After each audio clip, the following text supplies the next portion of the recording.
नमस्कार दोस्तों। तिल्ली का बढ़ना, स्प्लीन बोलते हैं, स्प्लीनोमेगैली का होना क्या हो सकता है और क्या करना चाहिए, क्या इसका इलाज होगा, इसे पता करेंगे। इस बारे में बात करते हैं। तिल्ली एक आर्गन है जो कि लेफ्ट अपर इधर बाएं साइड में रहता है। ये जो रिब केज है उसके जस्ट नीचे होती है और जो स्टमक होता है जहाँ पे खाना इकट्ठा होता है उसके बगल में रहती है स्प्लीन। ये लिम्फॉइड आर्गन है। नॉर्मली ये ऊपर से पता नहीं चलता, अगर वो नॉर्मल साइज में रहता है तो उसको बाहर से अपन पालपेट नहीं कर सकते। और इसका मेन काम ये रहता है कि शरीर में जो ब्लड है उसको फिल्टर करना, शरीर में से ब्लड में से इन्फेक्शन को हटाना। इसमें आरबीसी उसका डिस्ट्रक्शन होता है तो ब्लड को रिसाइकल करना, आयरन को दोबारा से शरीर में यूटिलाइज करना। इसमें लिम्फोसाइट होते हैं तो लिम्फोसाइट का प्रोडक्शन, इम्यूनिटी प्रोवाइड करना, एंटीबॉडी फॉर्मेशन करना और प्लेटलेट को स्टोर करना। शरीर का 1/3 स्प्लीन के अंदर रहता है। और बैक्टीरिया, वायरस, फंगस को हटाना, ये तो जैसा मैंने बताया है कि ये स्प्लीन एक ऐसा आर्गन है जो हमारे शरीर में, आसान भाषा में समझे कि ये ब्लड को फिल्टर करने के काम में आता है। इसके अंदर प्लेटलेट रहता है और लिम्फोसाइट रहता है। तो ये इसका नॉर्मल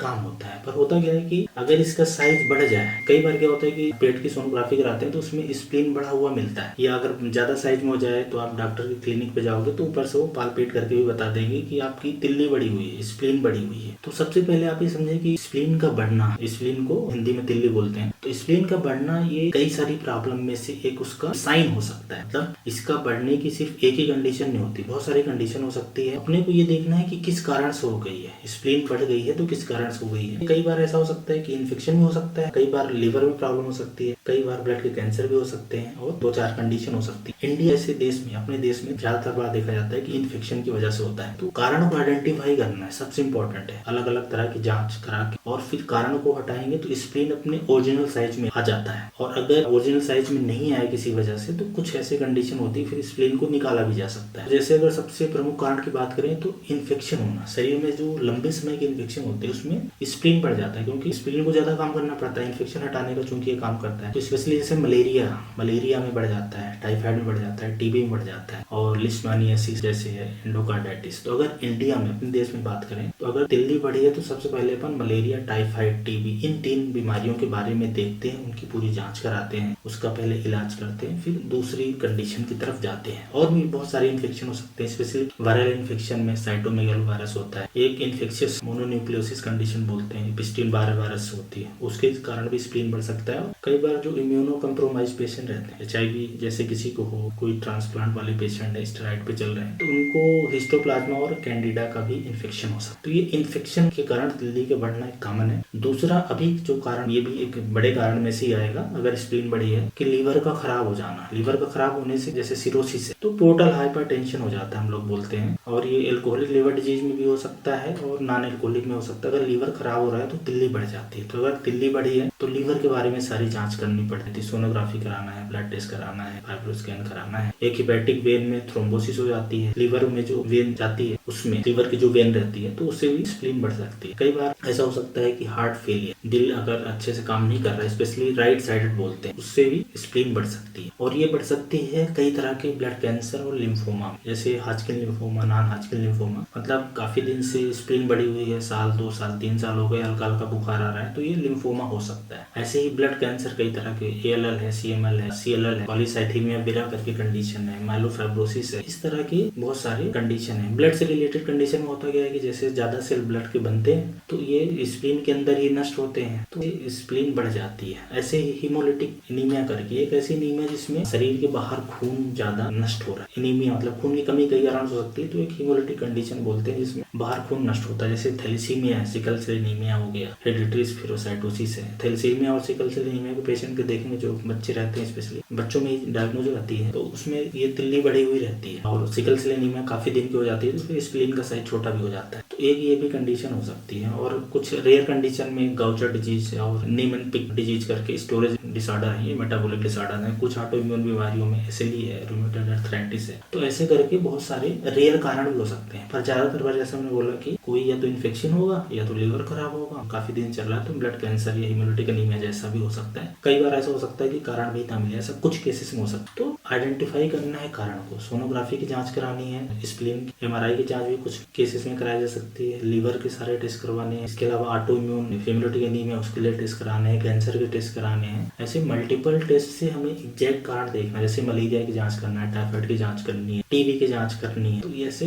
सारे जांच करके ये देखने की कोशिश करना है कि स्प्लीन बढ़ने का क्या कारण है। जैसे ही हम कारण को ठीक करें वैसे स्प्लीन अपने नॉर्मल साइज में आ जाएगा। मलेरिया, टाइफाइड, टीबी का इलाज होगा अपने आप से हो जाएगा। हेमोलिटिक एनीमिया का इलाज शुरू होगा, अपने आप स्प्लीन नॉर्मल साइज में आ जाएगा। और कुछ बार ऐसा हो सकता है कि स्प्लीन को निकालना भी पड़े। जैसे स्प्लीन बढ़ता है तो होता क्या है कि अगर थोड़ा बढ़ा है तो इतना कोई ज्यादा उसमें लक्षण नहीं आता है, ज्यादातर बार लक्षण नहीं आता, जांच में ही स्प्लीन का बढ़ा हुआ मिलता है। लेकिन कई बार क्या है, ये जो स्टमक है जहाँ पे खाना खाते हैं तो हम लोग स्टोर होता है, साइड में रहता है तो उसको प्रेस करता है, तो उससे क्या होता है कि जरा सा भी खाना खाने में पेट भर जाता है। एक तो ये लक्षण आता है और दूसरा एक इधर लेफ्ट साइड में अपर क्वाड्रेंट में दबाव फील होगा, तो एक ये प्रेशर का फील हो जाना ये रहता है। और अर्ली सैटिस्फैक्शन, ये दो लक्षण। इसके अलावा जिस बीमारी से एसोसिएटेड ये होगा उसके अपने अलग लक्षण आएंगे। खून की कमी हो जाना, कमजोरी थका लगना, इन्फेक्शन हो जाना शरीर में और प्लेटलेट कम होना, ऐसे अलग अलग हो सकते हैं लक्षण। तो जिस बीमारी का स्प्लीन बढ़ा है उसके लक्षण आ सकते हैं बीमारी के। स्प्लीन के बड़े होने से या तो लक्षण नहीं आते, अगर कम बढ़ा है, ज्यादा बढ़ा है तो ये प्रेशर वाला जो सिम्टम्स है वो आएगा। तो ये सारे कारण देखने हैं और फिर उन कारणों का इलाज होगा। जैसे कि किसी को स्प्लीन थोड़ा सा बढ़ा है, कोई लक्षण नहीं आ रहा है, बीमारी का इलाज होगा या बीमारी नहीं पता है तो वेट एंड वॉच करना है। लेकिन अगर स्प्लीन बड़ा हो गया है, अच्छा बड़े स्प्लीन से कई बार ऐसा हो जाता है कि प्लेटलेट कम होने लगता है, तो स्प्लीन को ऑपरेशन से निकाला भी जा सकता है। स्प्लीन निकालने के बाद थोड़ा सावधानी रखना रहता है कि